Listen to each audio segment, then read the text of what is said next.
when everybody's tired, I'm sorry, being the last one is not paying off. I'm not tired. What? I'm Okay. So my topic is neuromarketing. I finished my master's degree here in marketing, and I decided to continue my PhD in neuromarketing. And what's the main goal of all of this? Is basically, this saying says all of it, that half of the money spent on advertising is wasted. And the trouble is that we don't know which half. And unfortunately, marketing is not answering this question yet. But luckily, we have neuromarketing, the one that is trying to answer this question. So this is general statistics that 95% of new products fail within the first year. 95%. And it's not connected only to our new products, the one that we don't know, small companies.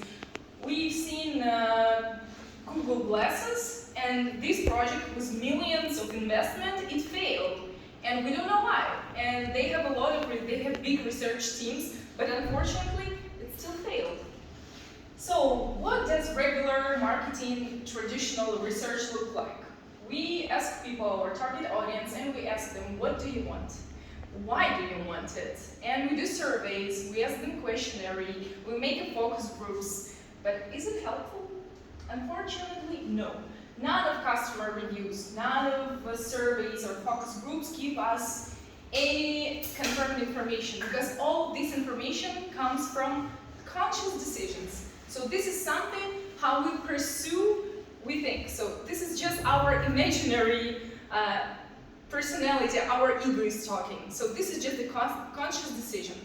People honestly have no idea why they do some of those things. So that's why, and what kind of questions we regularly ask about the past. What kind of experience you had? What kind of car you bought previously? Did you like it or did you not? We ask about the future. How do you see yourself? What kind of product would you like to have in the future? And we ask them why. And the problem is that people never answer it honestly because we give socially acceptable answers. For example, if we ask them, did you wash your hands previous time you used the bathroom? None of people will answer correctly. Unfortunately, that's the truth, because we expect to answer, or if we ask them, have you been texting anyone or talking on the phone while driving? And the answer again will be no. But we all know that is not true. We try to answer the way we consider to be good in society, because we are a community. We try to be a part of a community, and we try to behave as it is acceptable. Or we just might forget this kind of information. Every time we remember, it means we make new neurons in our head. We try to remember information, it means based on our emotional state, we will reassign this information in our head. So it's not 100% accurate information.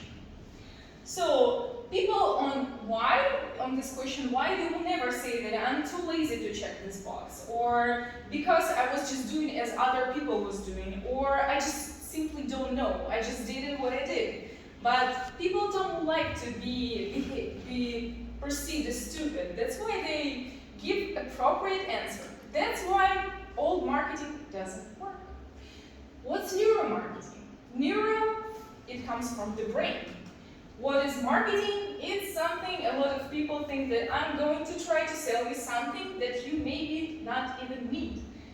And unfortunately, this is true.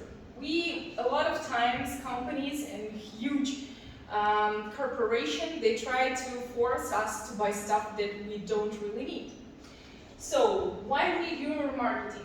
First is not to be this willpower, to have this kind of willpower, to have this understanding, do we actually need those stuff? And second, we can use this power about the science of decision making, we can use this power for good. So in general, this is the science of human decision, and we are using neurometrics, biometrics, and psychometrics. And next I'm going to tell you how we're going to use it. This is the first, face tracking. Basically, there are 6 tools how we measure in neuroscience answer. So this is a neuroscience. We have 60 muscles on our face, and this is the face tracking technology. So we don't need to hear the answers when we ask them, what do you want? We need to track their response based on their face feature, based on the tone. Here you can see, this is eye tracking technology. When you show them video or you show them whatever, like the product, this is a heat map where your eyes are actually following. So we can actually understand where exactly the eye is following. So, for example, in supermarkets, why do we have these rows that are people mostly buying stuff from? Because it's just the psychology. Neuroscience already can track all of this information, so we can see where our attention is going. This is how the glasses looks like, and this is how we understand. So this area in the heat map, we understand most attention going to go there. This is the blue area. Nobody is going to buy this product. So for us, we can understanding this, we can force, for example, in schools, kids to be putting even food like vegetables in the right locations. They're gonna eat it more compared to the food that is unhealthy. So we can use this technology for everything, for teaching, for example. This is sound tracking, and Spotify. Everybody heard of this huge corporation. They spend millions of dollars doing this neuroscience research based 6,000 participants, and they were listening to the radio, to the voice, to podcasts, and they've seen that some parts of the brain that are emotional intensity, memory, engagement, and global memory, these are the areas that are being lightened up when we listen to specific music. So again, some specific noises can make us want things or not want things. So basically we can force our brain to say yes or no to some kind of actions. Next is skin contents test. Basically, simply saying, this is liar testing. So when we collect data about our blood pressure and skin electricity that goes between our fingers. EEG, one of the methods as well. This is too fancy, but actually it looks like this. So, but unfortunately, all the data we're having is a secondary data. This kind of research is very expensive. Now we have huge labs in Dubai, huge labs in Sydney, USA has great laboratories, and UK. It's very expensive and it's not affordable for countries like us, unfortunately, not yet. In Ukraine there is no laboratories as well. Because it's too expensive, and generally neuroscience, it takes a lot of effort, plus the scientist has to be very profound in these kind of specific topics. Now, we can say that neuroscience is a little bit more than 20 years. So this is a combination of marketing plus neuroscience plus behavioral psychology. All of these combined give us great results. And I will show you exact cases. This is the examples how MRI, this is the one more tool that is used. And what we discover in general, that we have basically three brains. This is our new brain, neocortex, middle brain, emotional brain, and reptilian brain. This is actually the one that makes most of the decisions. And we think that we are being very conscious. Unfortunately, the scientists proved us wrong. This is Daniel, and he's saying that although system 2, neocortex, this is the new brain, believes itself to be where the action is. Automatic system, reptilian brains, is the hero of the book. Most people choices respond the first system. So we try to think that we are the smartest one, that we are driving this car, that we are making all of the decisions. But unfortunately, our reptilian brain is doing all for us, because our unconscious is 95% compared to the conscious that is 5%. So what's the difference between reptilian brain and the new brain? So reptilian brain is much older. It's fast, but very limited. We can call it stupid. It's like an animal. It's only in present. It's not going, not in future, not in the past. Our reptilian brain is just right here, right now. We need to be secure. We need to be fitted. This is what our reptilian brain is about. It's always on, so we cannot switch this system. It's like a security system for our body. It's effortless, so we don't need to give any additional effort to control it. it's unconscious, and it's uncontrollable compared to the new brain that can go in the future, in the past, it can stay present. It's very effortful, and we need to pay a lot of attention to stay focused on this system, to control our behavior. It's conscious, controllable, but in very few cases, and it can be on and it can be off. For example, just the example. This is example of the picture. Our reptilian brain is on. This is how our, not reptilian, but our new brain is going to work. In here, we need some effort to calculate. It's not that we have direct emotional response. No, we need to pay additional attention and to count in your head. To prove that we can combine both of these brains and make them confused, let's see this. Is it spiral or a circle? Does it seem like spiral or a circle? Seems like spider. Well, it seems like spiral because it's like our instincts telling us so. But it's But it's not, it's circles. We can see it. So we are confusing our brain. One more, shepherd's table. This is few examples of how our brain is tricking us. We think that one is white, other one is thin. And if I'm telling you that there is the same, but they are the same. Unfortunately, our brain is being confused that simply. Impossible objects. Can we count 1, 2, 3? But at the end, it's only 2. How did that happen? We cannot explain it to our brain because we're confusing. Like, by these pictures, we are trying to evolve left and right brain at the same time. That's why our brain is being confused. We don't understand how that happened. Again, please look at the A and B. Is it which one is darker, which one is lighter? Where is A and B? Yeah, I mean, because we know that there is a shadow, our logic start thinking, we think that A is lighter and that B, but they are the same color again. For example, the comparison, which orange circle is bigger? Again, we think that one. But it's just a comparison. Again, our mind is tricking us. So it's not our fault that we're making these mistakes. It's just the brain. The example about the music, and there was a research. 2 groups of people, 3 days they were playing German music in the wine shop, sorry. Wine. And the next 3 days they played French music. Guess in which days the French wine was bought more frequently? Of course, when the French music was playing. And the amount was 1 to 3. So every third bottle was, so 3 times more people bought French one and vice versa. And the trick is that when people were asked why you did this decision, did this music influence you? 90+% said no. So people are being tricked and they don't even recognize that they are. So they don't feel this influence on their brain. Another example, this is a Pepsi challenge. It was blindfolded and people were tasting Coca-Cola and Pepsi.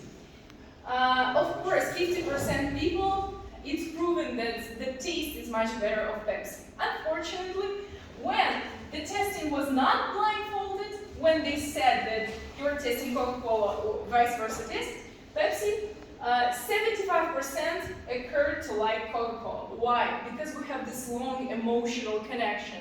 And actually, when it was not blindfolded testing, and they used EEG, controlling the waves of our brain, there was a big spark in our memories and emotional states. So these parts of the brain that are responsible for huge emotional response, all of them there were active. So we have 2 systems. One is intuition and instinct, other one is rational. We think that we do everything logically, but unfortunately we most of the time do our decision fastly and unconsciously. There was even one research when they asked people like to choose between cards, and they need to say, do we need to press left and right? And the study shown that the decision was made 7 seconds before they realized the decision was made. So our subconscious working much faster and much more, it makes decisions for us, and we don't even recognize that. So we already talked about this, and there are only 6 stimulus that can make our reptilian brain engage. First is self-centered. This is reptilian brain is always thinking about themselves. They try to secure themselves. It's all about security. Second one is contrast. It should be tangible. It's about beginning and end. It should be very visual, and it should be emotional. And now I'm going to show you brief examples. So it's about you. When you're saying, that's why all advertising, do you just do it. All the advertising is talking directly to you. So your reptilian brain engage. The contrast. We all like this before and after. This is because reptilian brain works. It should be visible. This is the advertising of yoga place. You can see that the lady is stretching. So again, it's very visual. Beginning and opening. Filmmakers, they already know this, and that's why they know that the beginning should be catchy, and the very end of the movie should be catchy as well. And what's in the middle? The secret of a good movie is a hot opening and a hot close. And it's better not just screw up in the middle. So it doesn't really matter what's going on in the middle, it just should be bright in the beginning and bright at the end. Very visual, very visual. This is the advertising of Mr. Clean. So you see how Mr. Proper, how everything is clean. We can see this and we have the exact reaction. Just a couple of examples of neuromarketing in action. This is Google, and they understood that this is advertising, and this blue color that is used, maybe it has some influence. We know that color, the psychology of color, that all of this is having, it's very influential for our decision making. So 2 years, they've been testing different shades of blue. And they find out that one shade is actually working. And it gives them $200 million revenue yearly. Just this shade of blue. I'm not saying just different color or different shade, just a shade of blue. If we're talking about Amazon, what they did, they made a little bit faster website. So it's not even a second faster, it's just 10 seconds faster. And now they're earning $1.7 billion yearly more than they were. Because this comfort user experience make people buy more and they don't even realize it. And for example, you always try to do something that other people approve. That's why we have Amazon's choice. We have reviews. So basically, Amazon is doing a great job at using all neuromarketing techniques that are available right now. And just the last slide to convince how crucial it is to know the neuromarketing. How can we save energy for those two states? Government was trying really hard to make people use less electricity, and what actually helped is a simple emoji. That's it. They printed emoji on the bills of electricity, showing that like you're using much more than the rest of your neighbors, or you're using much less. That's why smiley face. It helped that much that they, I'm telling you, like the whole state use this electricity right now. So we can use it really for a good cause. Thank you so much for your attention, and I hope that our new science, new developments can help us to learn better, to improve the quality of our life. Just, we need to use this knowledge. Thank you so much. And what are you doing to what kind of research are you personally doing? Personally, what I'm doing, my idea was to collect all of the cases, and these cases to use, for example, now I'm working for one company, and I'm doing all digital marketing information, like printed websites. So what I did, all the information, I try to use all of this in practice, and I'm seeing the results. So I'm trying to use this practically, and to take it from one field into another. Actually, I have a background in hotel and restaurant business, and knowing, for example, the information about wines, we can force people to buy more, to be eating more, and or to be choosing specific rooms, or to be staying longer. All this information can be used because I'm saying this research is very expensive. Neuroscience is very new, and unfortunately in here not much people know about this. Just basing on just psychology, it's not enough. So neuroscience is crucial for us to learn, to implement it right here, right now. very fascinating indeed. You mentioned reptilian brain, yeah, which is kind of a main component in terms of decision making, consumer choices, for instance. Then, if the reptilian brain, so-called, makes the decisions for us, then doesn't this make the notion of rational choice theory obsolete? Kind of, I don't know whether or not it is still relevant, this theory of rational choice, but that means that people are not rational actors in terms of decision making, in in terms of consumer choices, or even in political affiliation choices, and etc. My opinion that people are not rational at all. For example, it's very easy case. We decide, all of us, we had this period of life when we decide to eat healthy or to quit smoking. Did we? No. Most probably no. We have reasons to do this, but unconsciously we're kind of stopping ourselves. In this case, these decisions, I found the statistics that 96% of New Year's resolutions, when people are screaming, we're gonna follow this, we're gonna lose some weight, or I'm gonna eat more healthy, 96% is not pursued within the first months. So people are being too much optimistic about themselves, sometimes too much pessimistic. So they cannot normally evaluate themselves. In this case, it's very easy to influence us. And that's why there was a research, about this 25th scenery when this movie played and they showed just sex or something to make people interactive. It was proven that is wrong. But now we know that there are a lot of other techniques that make us go in the direction where they want us to go. And all the data is being collected. Facebook, WhatsApp, they know everything where we are going. Like, when we download the application, we accept all of the terms that they want us to. So basically, they know everything what we are doing. And there was a case when one supermarket in America, they were sending monthly advertising based on your previous purchases. And this supermarket, they send recommendations for the pregnancy tests for some girl. And the father saw it, and she was 17, and he was very upset. He made a lawsuit against this chain.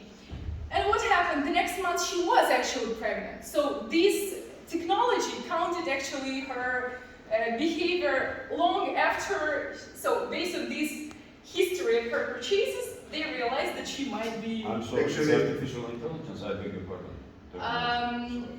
Yes, all of this is being calculated by artificial intelligence. But again, this research is being done by marketers because they collect all of this data, analyzing it. So unfortunately now computers, they know much more about us than we are. So it's basically kind of a biologically determined approach, this whole neuroscience research of consumer choices and consumer behavior. It's just biologically determined one, where there is no room for rational choice and free will, so-called abstract concepts. But unfortunately, we are not using our free will as well right now. Like, just we are not being pushed in the direction that, anyways, they try to confirm and convince us to buy something. Talking about corporation, advertising, etc. Just they are spending much more money than they could if they would know some neuroscience research. Is our behavior, is that determined by those companies and their researches, those techniques? Yeah, I'm saying it's very sorry for us to hear that we are not responsible for our action. It seems like we are animals, like we cannot make choices.